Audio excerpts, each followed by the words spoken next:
për çdo ditë kur çmimi do të kërcej mbi tavanin e 220 lekëve, do të ketë menjëherë një ulje me 20% të akcizës së naftës. Kur e dëgjon në parim duket si një lehtësim i madh, por kur bën llogarit kursimi nuk është më shumë se rreth 600 lekë në muaj.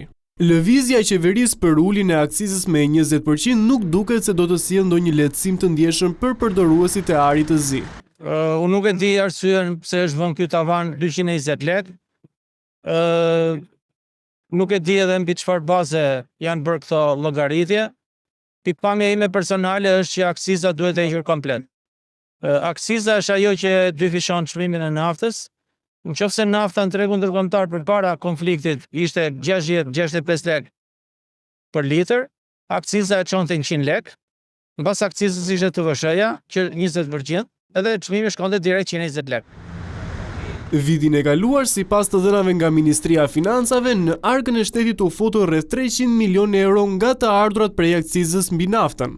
Sipas për llogaritjeve, arka e shtetit do të humbiste vetëm 3.3% të totalit të ardhurave. Uar se buxheti i shtetit po shpartallohet.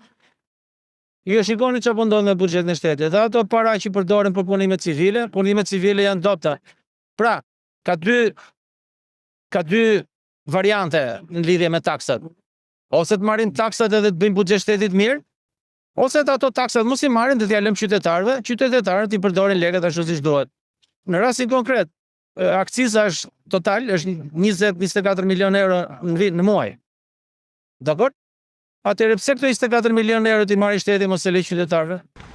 Ndërkohë në tregjen ndërkombëtare çmimi i naftës po vazhdon rritjen në bursë, ndërsa në tregun vendas litri naftës po tregtohet me 214 lekë për litër.